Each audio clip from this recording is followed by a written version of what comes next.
Salut à tous et bienvenue dans un nouvel épisode du Front Office. On se retrouve aujourd'hui pour continuer notre série des bilans d'intersaison avec toutes les différentes franchises NFL.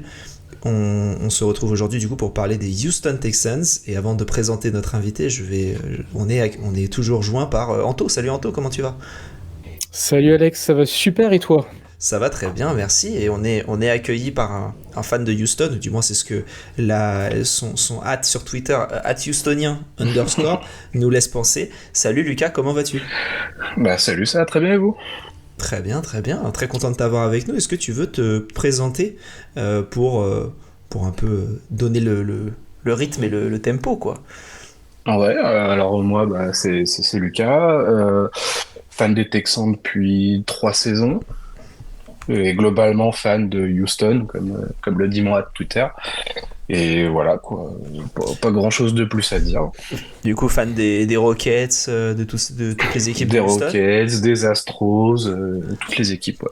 Très marrant parce que du coup pour le dernier épisode qui est sorti du coup il y a 2 jours au moment où vous écouterez ce podcast, on avait quelqu'un qui était fan de tout l'Indiana en gros, avec les Hoosiers, les Colts, les Pacers et même les Fever de WNBA. Donc c'est bien de voir la localisation un peu de différents fans.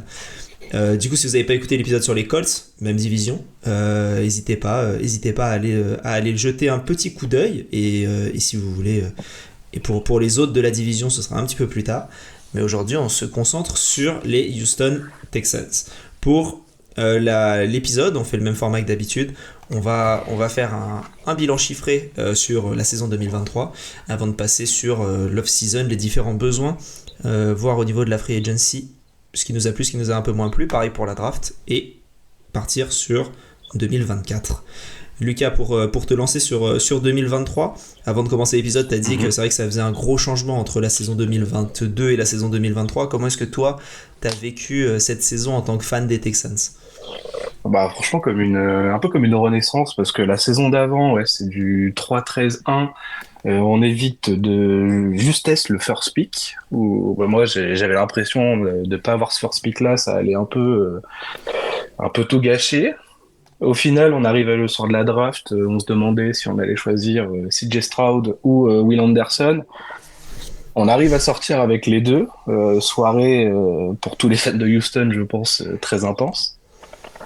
Et donc ouais, cette saison, voilà, on n'avait pas forcément d'attente. Moi, j'avoue que d'avoir envoyé notre pick à Arizona pour choper Will Anderson, je m'étais dit qu'on allait faire un peu comme ont fait les Panthers cette année, et offrir un first pick à Arizona. Puis au final, non, on a une équipe qui est composée de rookies un peu de partout, que ce soit CJ Stroud, Will Anderson, Tank Dell, et puis même au niveau du coaching staff, où on se retrouve avec Demeco Ryans et Bobby Slowick qui n'ont pas d'expérience.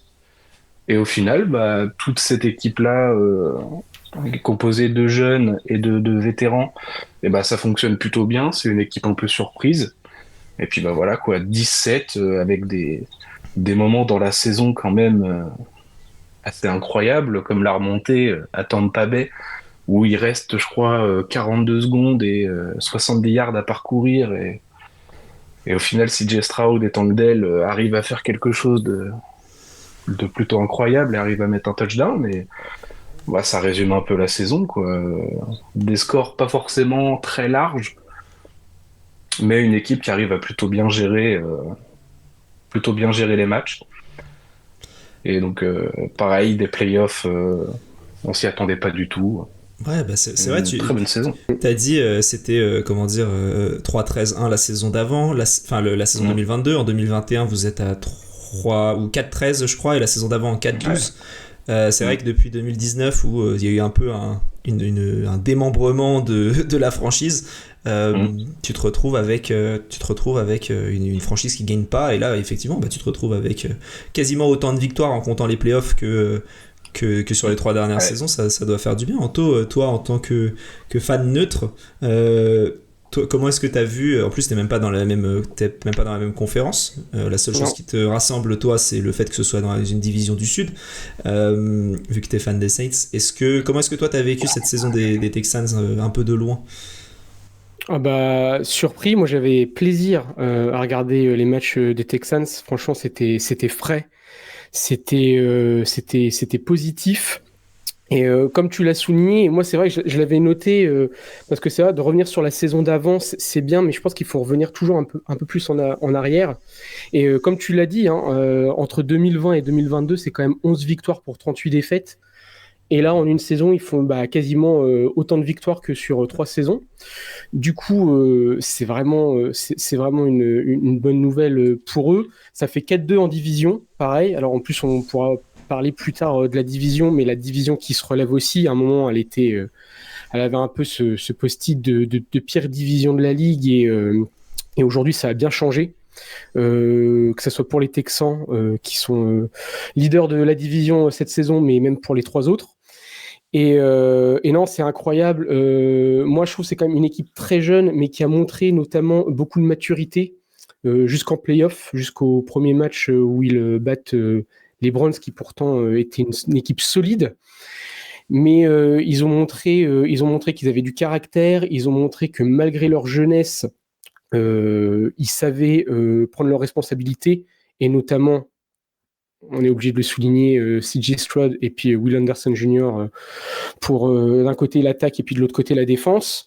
Et non, ça présage du bon.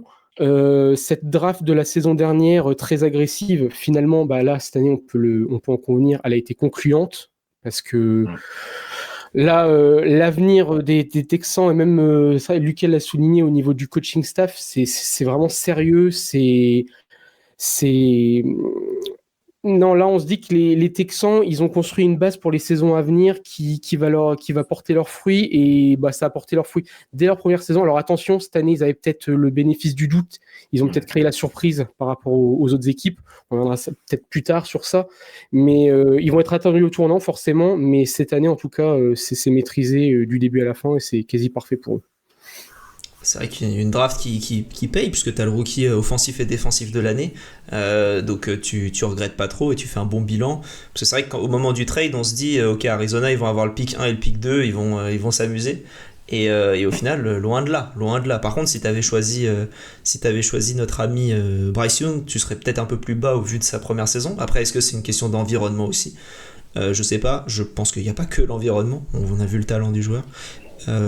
Toi, Lucas, en deux, au moment de la draft, tu voyais plus se diriger vers quoi l'an dernier?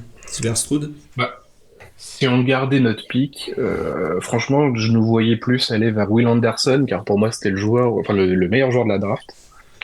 Et je nous voyais plutôt attendre encore un an, peut-être, pour aller chercher un autre quarterback. Mais moi, si j'avais eu le first pick, je pense que je serais tombé sur Bryce Young. J'avais plus Bryce Young. Après, je regardais pas énormément la NCAA, mais j'aurais plus pris Bryce Young. Mais au final, bon, heureusement que je suis pas GM, quoi. C'est ça, mais écoute, là c'est bien, ça a bien payé, et il y a beaucoup de fois où le processus il est parfait, comme pour Bryce Young, où Ouais. tout le monde se disait c'est parfait, au final ça matche pas. Voilà, là tu te retrouves quand même avec un top joueur. L'off-season, du coup, vous aviez 70 millions en budget. Est-ce que Lucas, tu voyais des besoins criants au niveau de cette équipe? Ah bah on avait des besoins dans l'intérieur, enfin, dans la ligne défensive intérieure. On avait besoin d'un cornerback, un receveur aurait été le bienvenu. Linebacker, enfin on avait plein de petits besoins, je pense, parce que on n'avait pas encore une équipe vraiment définie. Et donc je pense que globalement, hormis quarterback, on prenait un peu tout ce qu'il y avait de bon, quoi. Ouais, je vois. Anto, qu'est-ce que t'en penses, toi? Encore une fois, un point de vue. Ouais, moi d'un point de vue général, après ça c'est un petit peu pour toutes les équipes, mais toujours apporter de la profondeur sur le banc, apporter de la maturité parce que c'est quand même une équipe relativement jeune, et même s'ils ont montré qu'ils étaient matures, je pense que d'être encadré par des mecs qui ont un petit peu de kilomètres au compteur, ça leur fera du bien. Et surtout pour le développement, moi j'aime beaucoup quand tu prends un jeune avec du talent, toujours le compléter avec un peu un vieux briscard qui a aussi vécu quelques saisons et qui connaît un petit peu les codes. Je pense que pour le développement, c'est toujours intéressant. Donc c'était ça. Et puis après, niveau offensif, j'avais sur le jeu au sol. Et puis niveau défensif, surtout le backfield défensif sur la couverture aérienne. Ça va pouvoir nous emmener tranquillement vers la free agency du coup. Anto, est-ce que tu as envie de continuer sur un choix ou plusieurs qui t'ont vraiment plu lors de cette free agency du côté des Texans? Ouais, il y en a plusieurs. Moi, je vais me concentrer sur vraiment il y en a plusieurs qui m'ont plu. C'était peut-être pas facile. Alors, il y en a un, j'ai mis une hypothèse parce que dans le mental, des fois, on se demande avec Stephen Diggs. Je pense que tout le monde voit de qui je parle. Mais je pense que ça va lui faire du bien d'être avec des petits genoux frais comme ça.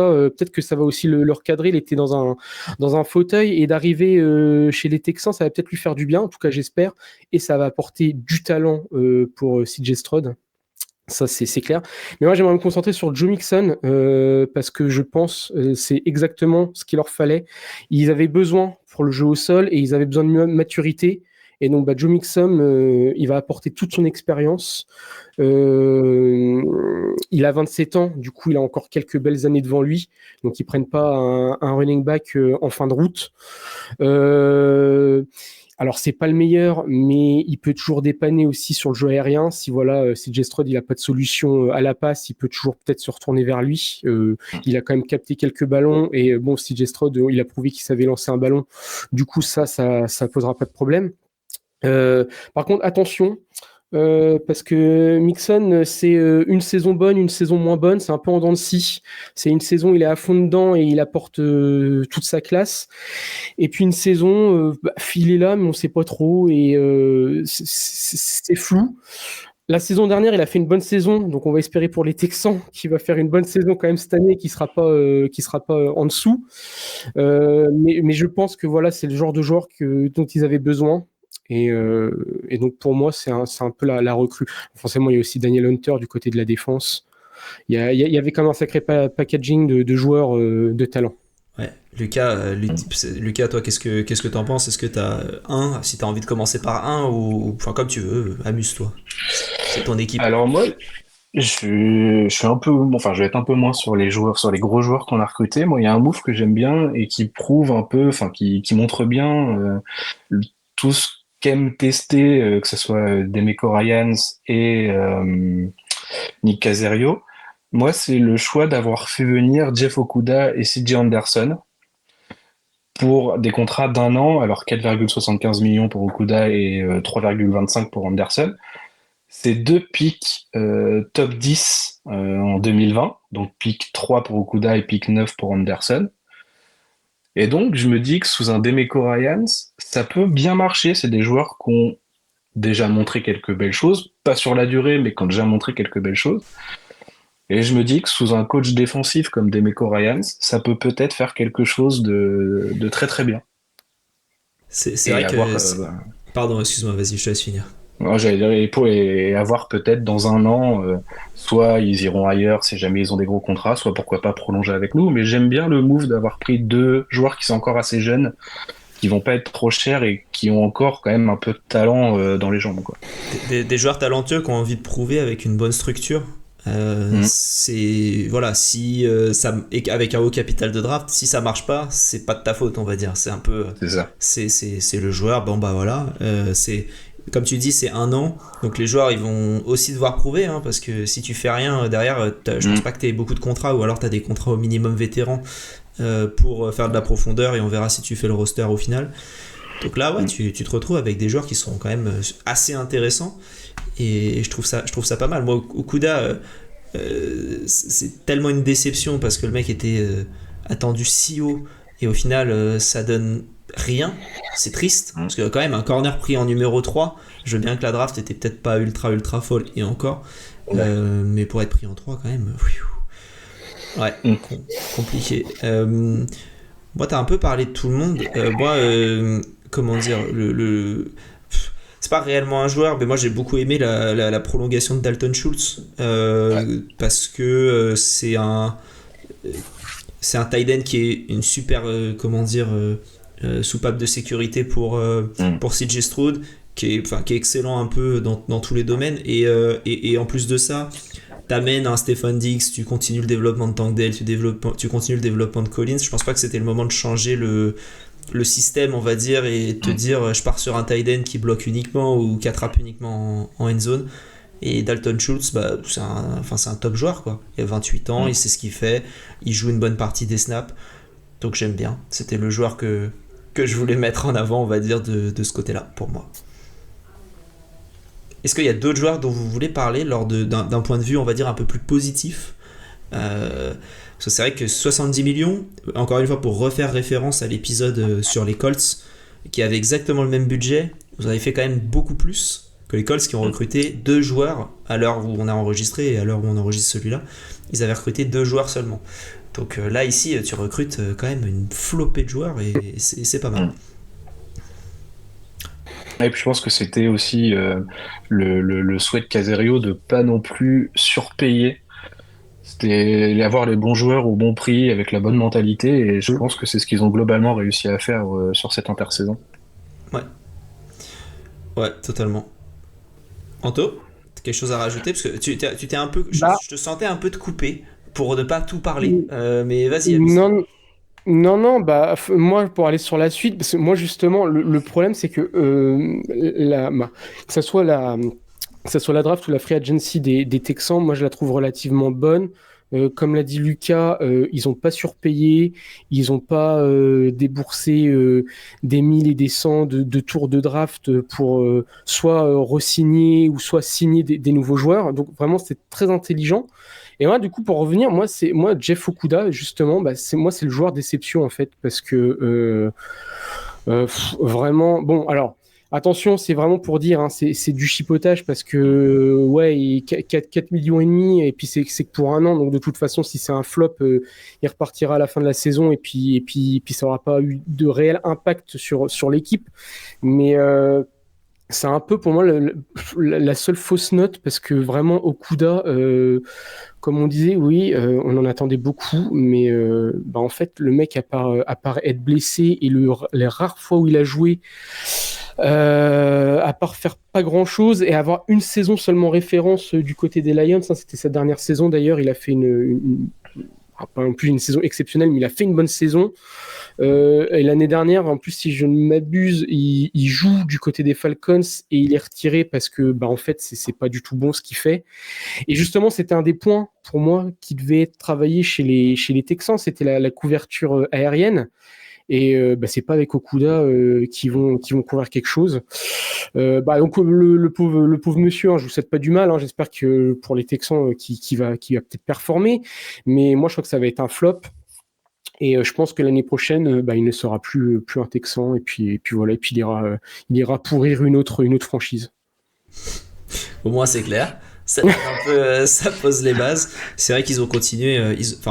Et pour revenir sur ce que disait Lucas, et c'est pas, je partage une partie de ton avis, Anto. Et il y a une partie où je suis d'accord avec Lucas, c'est que t'en prends 2 de joueurs de déception, en espérant qu'il y en ait un qui fonctionne, je pense. En espérant que t'en aies un qui te serve à quelque chose pour l'avenir, et l'autre c'est un peu bon, on le prend comme ça et on verra. Mais bon, après ils ont continué avec la draft, hein. Ils ont quand même pris on parlera de la draft plus tard, mais le premier choix était tout de même un corner, donc ils ont... Ah oui, non, mais c'est pour ça que j'ai dit, hein, c'est bien du chipotage, hein, mais parce qu'il fallait trouver un nom, et franchement c'était un peu celui qui me faisait tiquer quand tu regardais la liste.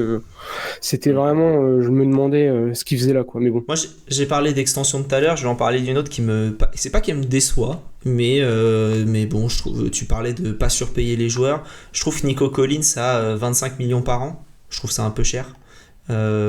Pour Collins, je trouve, c'est un bon joueur, hein, mais je sais pas s'il valait 25 millions. Je pense qu'il vaut 25 millions par sa place sur le terrain et sa relation avec Stroud qui se développe et qui va continuer de se développer probablement. Mais je trouve que 25, l'agent il a bien fait son taf, je trouve.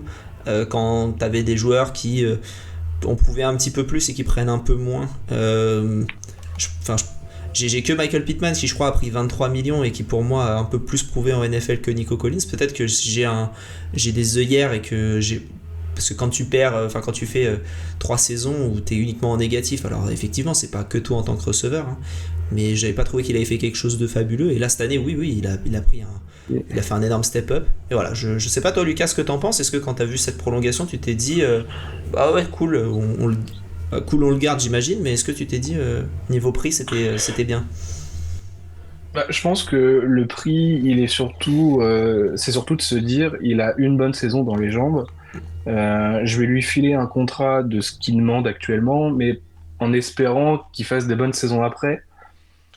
Et en gros, si tu avais le risque si on le paye pas tout de suite et que l'année prochaine il refait une grosse saison, eh ben, tu vas le payer un peu plus cher encore. Donc c'est un peu cher, mais s'il continue sur sa lancée, ça peut vite devenir un contrat raisonnable. Ça peut devenir euh, ouais, un bon contrat, peut-être même.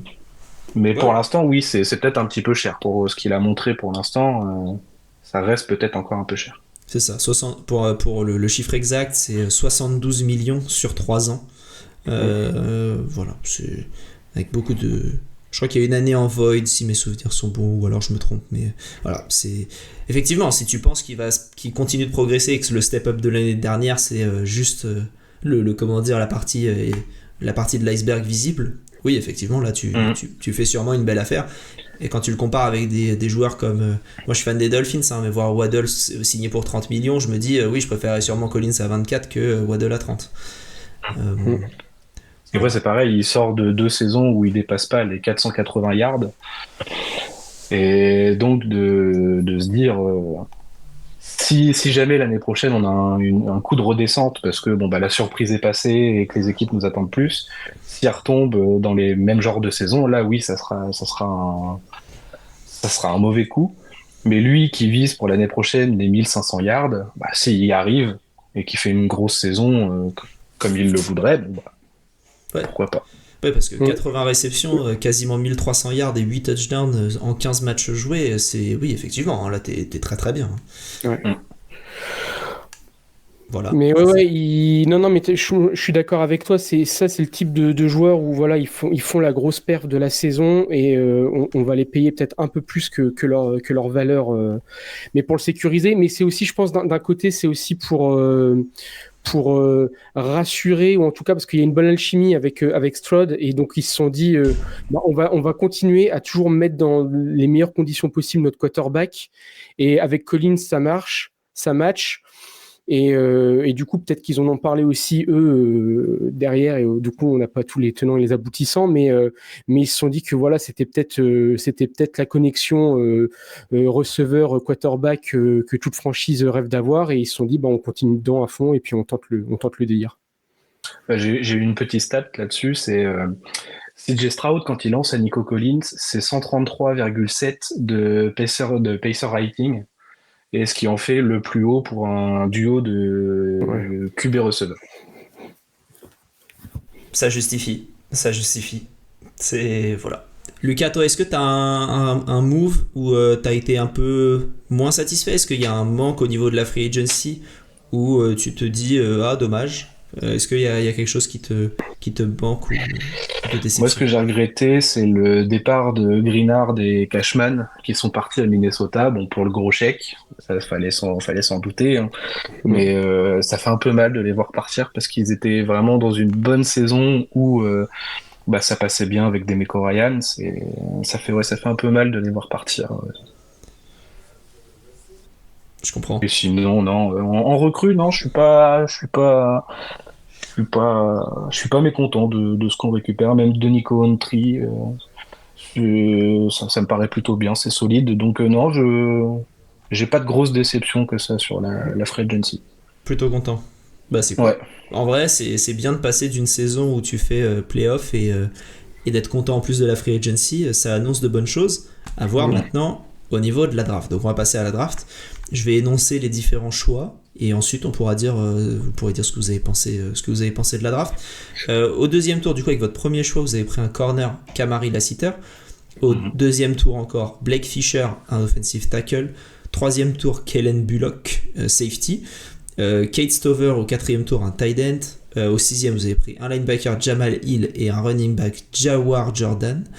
Et au septième, trois joueurs, Solomon Byrd, un defensive end, Marcus Harris, un defensive tackle, et Ladarius Henderson, un offensive guard. Anto, est-ce que toi tu as un joueur qui te plaît dans cette draft? Comment est-ce que tu évaluerais cette draft à peu près satisfaisante? Déjà, avant de venir sur un joueur, moi, quand tu allais regarder à peu près tous les gros médias notés à chaque fois, chaque franchise par rapport à leur draft, avec les fameux A, B, A+, A-, B+, C, machin, je les ai trouvés un peu sévères sur les Texans parce que elle est pas forcément flashy, mais elle est très bien réussie, la draft des Texans. Et surtout, ils sont beaucoup revenus sur le fait le problème qui a fait baisser un peu la note, c'était qu'ils n'avaient pas de premier tour. Sauf que moi, j'ai envie de dire, le premier tour qu'ils ont coupé cette année, c'était pour l'année dernière, et pour trade-up pour Will Anderson. Et vu les résultats de Will Anderson et l'impact qu'il a eu cette saison, finalement, je trouve que le prix, maintenant qu'on voit l'impact direct du joueur, le prix, il en valait le coup. Et je trouvais ça un petit peu injuste de les punir au niveau de la note, même si après c'est qu'une note, on s'en fiche, mais je trouvais ça un peu injuste de souligner ça parce que ils ont joué le jeu l'année dernière, ils auraient pu se brûler, et finalement ils ne sont pas brûlés, et donc bon, voilà. Ça, c'était histoire de. Après, moi, je vais revenir sur Cade Stover, justement, le tight end. Tu parlais de tight end tout à l'heure, Alex, avec Schultz. Alors, moi, j'aime beaucoup parce que de ce que j'en ai lu, de ce que j'en ai vu, alors, c'est le joueur il excelle nulle part, mais il est mauvais nulle part. Donc déjà, je trouve que c'est déjà plutôt pas mal. Moi, je préfère un joueur comme ça qu'un joueur qui excelle dans un domaine et par contre qui est à la ramasse sur tout le reste.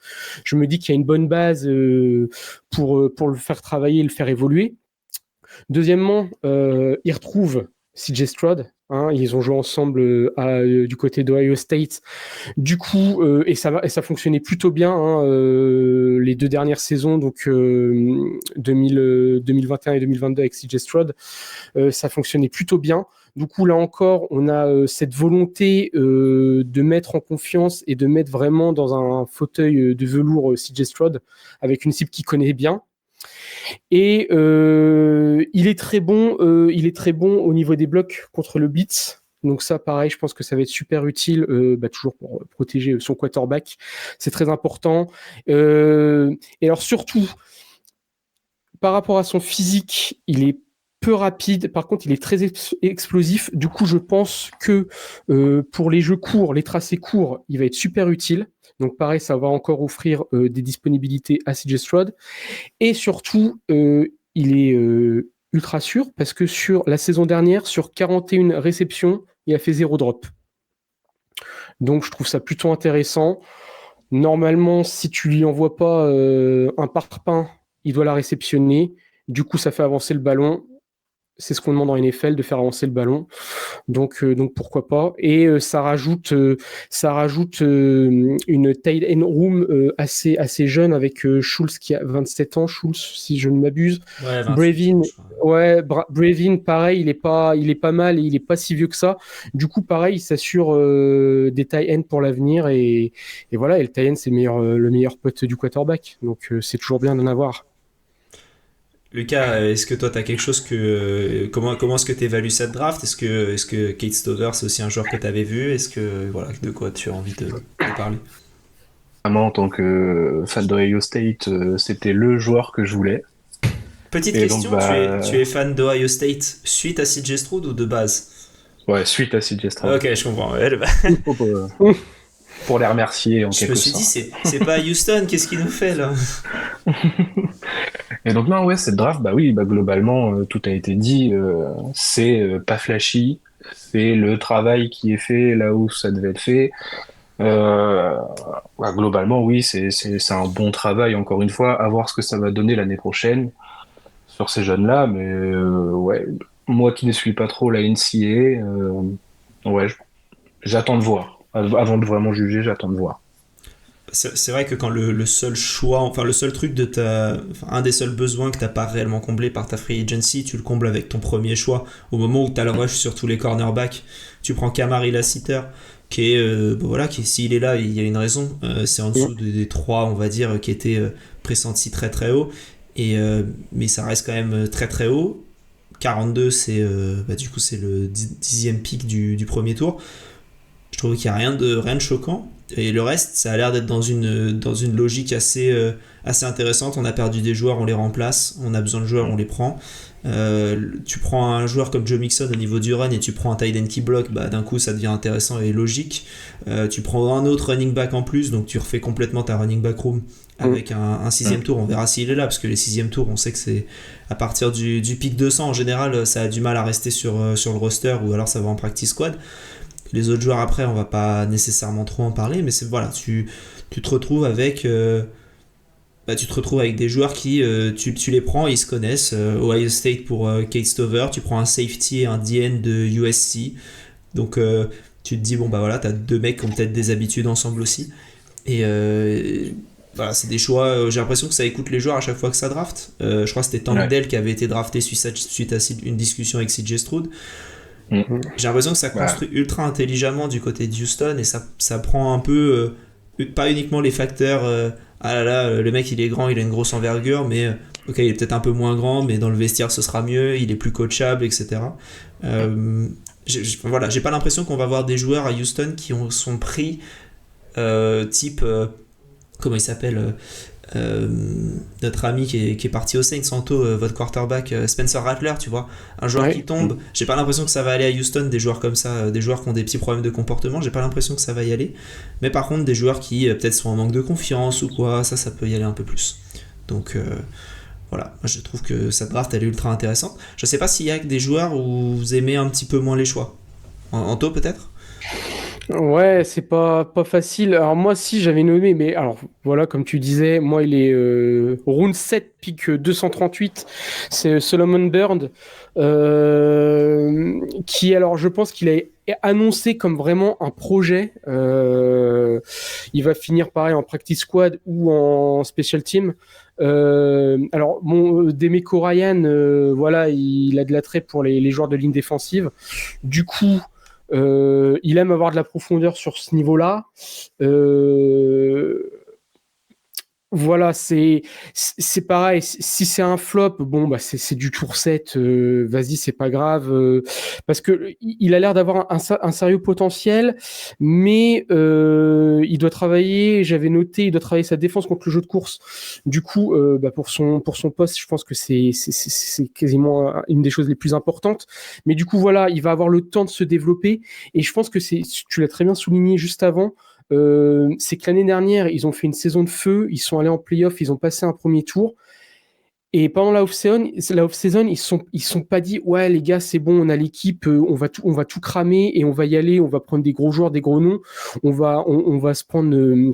On va tout cramer nos espoirs sur cette année et puis basta. Non, ils ont joué calme, ils ont pris de la profondeur, ils ont pris des projets, des petits joueurs à développer doucement mais sûrement, et ça aura de l'impact sur les prochaines saisons. Et donc voilà, ils vont peut-être pas refaire la saison qu'ils ont fait la saison dernière, ils vont peut-être pas s'imposer d'ici l'année prochaine ou d'ici 2 ans, mais d'ici 3-4 ans, on va avoir, je pense, du côté des Texans, une équipe vraiment mature, une équipe vraiment d'expérience qui aura engrangé de l'expérience ensemble, et on aura un bloc vraiment, vraiment intéressant, je pense. Lucas, toi aussi, t'es confiant pour l'avenir. On peut tranquillement se projeter vers la saison 2024, à moins que vous ayez quelque chose à rajouter sur la draft. Non, j'ai rien à rajouter d'autre. Ok, Anto, pareil. Non, parce que franchement, je pense que c'est réussi. Ils ont joué calmement, ils ont joué leur jeu, ils ont vu leurs faiblesses qu'ils ont à peu près bien comblées, et ils repartent quand même avec un gros bloc de l'année dernière, un gros groupe de l'année dernière, et je pense que ça va aller en continuant, ça va aller dans le positif. Bien que j'ai mis des réserves pour la saison prochaine, on va en parler juste après. Écoute, on va commencer par Lucas et son enthousiasme, j'imagine. Est-ce que t'es content du coup de cette intersaison globalement? Ah ouais, très très très content. On a encore step up cette année par rapport à l'année d'avant. On ramène des gros noms, c'est plutôt positif généralement quand on ramène des gros noms. Aucune raison de s'en faire pour l'année prochaine, quoi. Je pars plutôt confiant. Et si tu devais, chiffrer l'année prochaine, ou alors un objectif de playoff, de division, etc., voilà, comment est-ce que tu projetterais un peu ton équipe la saison prochaine? Bah, je pense qu'il faut confirmer pour l'année prochaine, donc il faudrait faire quasiment la même chose que cette année en fait, c'est-à-dire gagner la division, gagner des matchs où on nous attend pas forcément, et donc faudrait refaire la même que la saison dernière, quoi. Un petit 17, ça serait pas mal, même si cette année ça va être plus compliqué du fait du calendrier, mais Tu le trouves dur le calendrier? Parce que ça, déjà, je t'avoue, j'étais en train de le regarder et je me disais, les trois premiers matchs, ça va. Ensuite, t'as un peu compliqué. Ensuite, ça va. Ouais, je vois un peu l'idée, mais. c'est la fin qui est compliquée, surtout Ouais. avec l'enchaînement Miami, Kansas City et Baltimore. Ouais, c'est là où tu peux tomber un peu dans. C'est là où tu peux tomber. T'as des playoffs avant les playoffs, quoi. C'est ça, c'est la fin de saison, c'est le moment où il va falloir. Heureusement, il y a la bye week juste avant Miami pour un peu se reposer et enchaîner les derniers gros matchs qui restent. Mais ouais, c'est là où tout peut jouer l'année prochaine pour nous. Un truc qui est positif, c'est que tu joues pas à Buffalo dans ce stretch-là. Parce que si tu te retrouves à jouer au milieu de la neige, tu sais, tu fais Miami puis Buffalo, alors à une semaine d'intervalle, déjà les matchs sont compliqués, mais en plus quand le temps change complètement, je pense que pour les organismes c'est un peu compliqué. Mais ouais, effectivement, Ouais. moi avant de te laisser la main, Anto, je suis assez d'accord, hein. Si tu fais les playoffs, tu fais 10 ou 11 victoires, la division pour moi elle doit être dans la poche assez. Je dis pas facilement nécessairement, mais l'objectif c'est clairement qu'elle soit dans la poche, cette division. Une fois que la division elle est dans la poche, bah, si tu regagnes un match, t'es bien.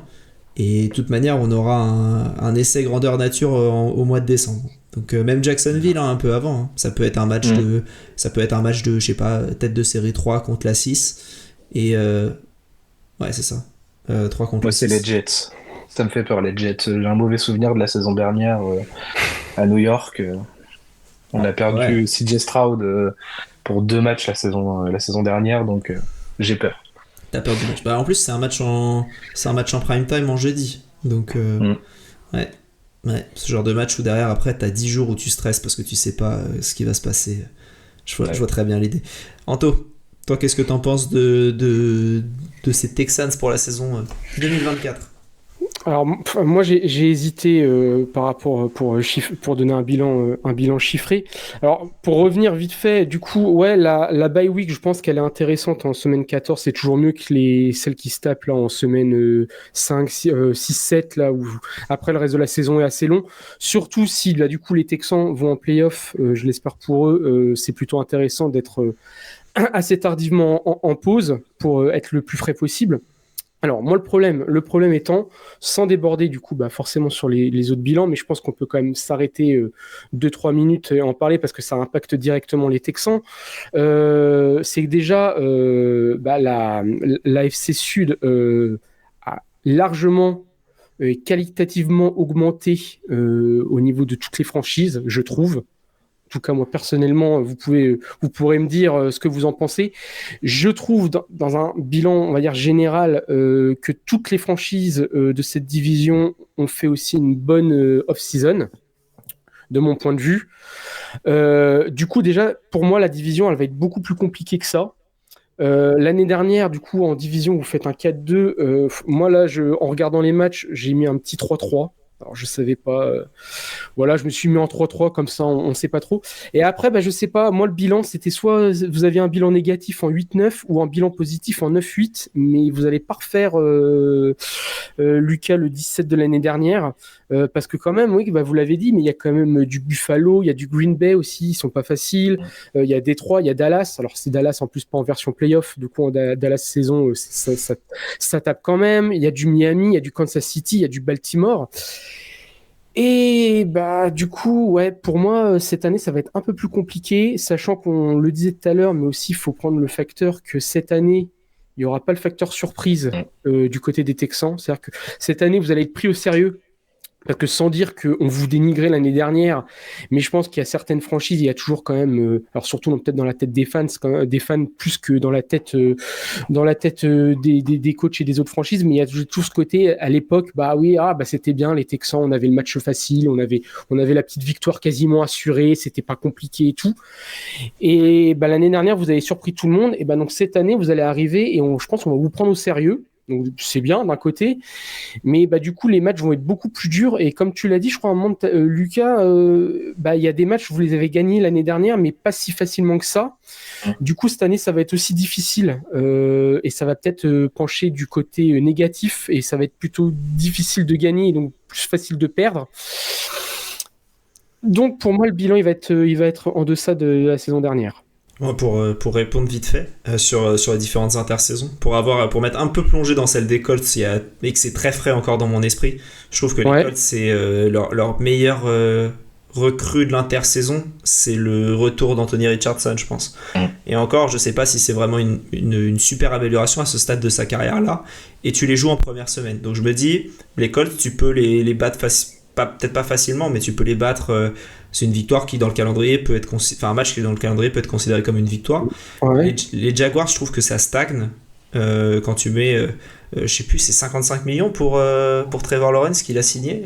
Bon, on a parlé de Jeff Okuda, je crois que c'était lors de la même draft. Je trouve ça cher, moi, 55 millions pour un joueur qui, je pense, surfe sur son nom et sur sa partie prospect fact, qui est pas mauvais, hein, loin de là, mais qui n'est pas non plus un joueur à 55 millions à mon avis. Et Tennessee, par contre, je suis d'accord qu'ils se sont extrêmement renforcés et qui peuvent rendre la division qui était déjà assez serrée, mais là est une vraie course à 4. Donc oui, effectivement, tu n'auras pas de match que tu peux gagner un peu plus facilement parce qu'une équipe perd. Je pense en revanche que quand je regarde, si je me dis en fait, je suis les Jaguars, les matchs contre Houston, je suis pas sûr de les gagner. Je suis Indianapolis, je pense pas les gagner. Je suis les Titans, je suis pas sûr de les gagner non plus. Donc je considère Houston au-dessus de ces matchs-là, enfin au-dessus de ces équipes-là. Et après il y a quelques matchs faciles entre guillemets, quoi. Chicago, Minnesota, New England quand tu démarres ta saison. C'est pas ultra compliqué. Après c'est vrai que le reste, t'as un enchaînement qui est ultra dur. Et je suis d'accord avec toi là-dessus. Calendrier pas simple, c'est vraiment un calendrier à 2 vitesses. Et ça peut être compliqué, mais sur la partie et après Lucas ou Anto, je vous laisse répondre, il n'y a pas de souci, mais c'est vrai que sur la partie dans la division, je suis un peu moins d'accord avec toi là-dessus. Ok, non mais moi pour vite, moi je suis d'accord avec toi, mais déjà bon les matchs de même division c'est toujours un peu pile ou face, hein, parce que les équipes elles sont toujours boostées. Hein, on rappelle quand même là le grand prime des Eagles qui galéraient contre, j'allais dire les Redskins, les Commanders. Alors que tout était normalement victoire facile pour les Eagles et à chaque fois c'est des matchs pièges et alors oui 55 millions pour Lawrence et puis ça stagne un peu du côté des Jaguars. Plutôt d'accord. Néanmoins, je pense qu'il reste quand même des concurrents. Les Colts, c'est quand même une équipe solide qui manquait un quarterback. Et là, il y a Richardson qui arrive. Et pour alors, le très peu de matchs qu'on a vu de Richardson l'année dernière, c'était quoi 4 avant qu'il même pas parce qu'il s'est blessé entre sa blessure. Avant sa blessure, il s'est blessé. Mais il a fait 2 matchs complets. Ouais, voilà. Donc, pour les Colts, il va sûrement revenir en forme et je pense que tout le monde espère ça pour eux. Donc, ça va pas être simple. Et Tennessee, ouais, ils sont vraiment renforcés et puis ils ont l'expérience d'avoir dominé quand même la division pendant les dernières saisons. Donc, pour ça, je pense que ça va vraiment pas être simple. Et après, attention au match piège parce que l'année dernière, quand même, tu vois, les Texans, là, tiens, je me remets sur le tableau. Les Texans gagnent des matchs pour lesquels on n'aurait pas mis une pièce, mais ils perdent aussi des matchs sur lesquels on pensait, enfin, ils perdent contre les Falcons, ils perdent contre les Panthers, à mon plus grand plaisir. Ils perdent contre les Jets, Jets en semaine 14, et ça, c'est... Ouais. Voilà, tu vois, il y a des matchs... C'est Stroud, c'est le match dont Lucas parlait, où Stroud se blesse aussi. Ouais, en plus. Mais du coup, voilà, quand même, attention, le calendrier est plus relevé, ils seront plus attendus, donc vraiment, je pense que cette année, ça va vraiment être piège. Ouais, moi, je mise tout vraiment sur l'équipe a vraiment step up et donc on se retrouve un peu dans la cour des grands avec justement les équipes qu'on va affronter et on est en moyen de rivaliser. Mais c'est vrai que même dans la division, c'est vrai que Anthony Richardson nous a fait énormément mal quand on l'a joué, je crois, en week 2. Il a fait un vrai bon match contre nous. Et donc, ouais, ça peut vraiment. Moi, je trouve que c'est un joueur qui va vraiment apporter quelque chose à Indiana. Et donc, ouais, la division, moi, c'est pareil. Moi, j'avais noté 3-3 parce que, bon, bah, globalement, c'est quand même toujours assez. C'est quand même toujours un peu plus d'enjeu dans la division. Et puis, oui, bah, après les autres matchs, c'est vraiment très dur à pronostiquer de se dire est-ce qu'on a assez step up pour être au niveau, voire au-dessus de cette équipe? Est-ce que l'équipe en face s'est aussi renforcée? C'est vraiment dur à prédire, quoi. Ben ouais, et par contre, ils ont un avantage, les Texans, je pense, c'est leur safe control. Alors, l'équipe dans son ensemble, ils l'ont montré la saison dernière, hein, donc bah, ils prennent la première place, ils se qualifient au playoff. Ils battent, même ils écrasent bien les Browns comme il faut, alors que les Browns c'est quand même du solide, c'était quand même une grosse équipe. Mais et surtout, bon, alors le match contre les Ravens, du coup, bah, vous vous faites sortir. Et à la fin, du coup, je me mets dessus vite fait, pardon, c'est 34-10. Mais jusqu'à la mi-temps, vous dérangez les Ravens. Vous êtes poil à gratter. Et je crois que ça revient après une petite soufflante de Lamar Jackson dans le vestiaire qui va faire bouger tout ça. Mais vraiment, vous avez une capacité et une maturité qui est incroyable. Et il va falloir vraiment jouer sur ça. Et même si les matchs ne seront pas faciles la saison prochaine, vous n'allez pas vous écrouler. Donc même si vous perdez, ça sera pas des roustes que vous allez vous prendre. Et de toute façon, je pense que ça va encore faire engendrer de l'expérience à l'équipe. Donc de toute façon, ça sera bon dans un cas comme dans l'autre. Top. Est-ce que vous avez quelque chose à rajouter, Lucas? Est-ce que tu veux rajouter quelque chose avant qu'on conclue l'épisode? Non, je pense que globalement tout a été dit. On Non, s'attend à une bonne saison du coup pour les Texans. Attention du coup, on n'oublie pas, comme vous l'avez très bien signalé lors de l'épisode, on les attend maintenant. Et c'est intéressant de voir ça. Après, on avait vu ce que c'était les Texans qu'on attendait en 2019, en 2018, quand il y avait vraiment cette belle équipe. Ça fonctionnait très bien. Et bon, là, c'est un autre régime quasi totalement. Et ça va être très intéressant, je pense, de voir tout ça bien avancé. En plus, on n'en a pas parlé, on n'en a pas parlé pendant le podcast, mais l'année dernière, notre ligne offensive, elle est quand même pas mal décimée par les blessures, et cet été, on retrouve pas mal de monde qui va revenir. Donc, à voir aussi ce que ça va donner, mais on avait déjà une bonne ligne la saison dernière pour protéger CJ Stroud, mais l'année prochaine, elle risque d'être encore un poil meilleure, je pense. Trop bien. C'est trop bien. Ouais, et puis il y aura plus, il y aura quand même plus de danger parce que je pense qu'au niveau jeu au sol aussi, vous allez vraiment être plus performant cette année, ce qui vous a fait un peu défaut la saison dernière. Et pareil, ça a un impact forcément sur Stroud parce que forcément, est-ce qu'ils vont faire, parce que l'année dernière vous jouiez beaucoup quand même sur le jeu aérien et du coup on vous attendait quand même aussi beaucoup sur ça en fin de saison.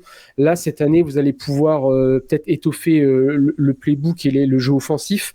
Et ça va faire du bien forcément à Stroud, donc ça va faire du bien à l'attaque et ça va finalement faire du bien dans son intégralité à l'équipe. Et si la ligne en plus revient en pleine forme, bah là c'est tout gagnant pour vous, là c'est sûr. Trop bien. Et ben merci Lucas d'avoir fait cet épisode avec nous. Je vous rappelle pour tous que vous pouvez suivre Lucas @houstonien _ ensuite sur Twitter. Merci Anto également. Mais merci à toi. Vous pouvez également nous suivre le front office à peu près partout sur tous les réseaux sociaux, qu'on soit actif ou non. On essaye en tout cas de l'être un petit peu plus.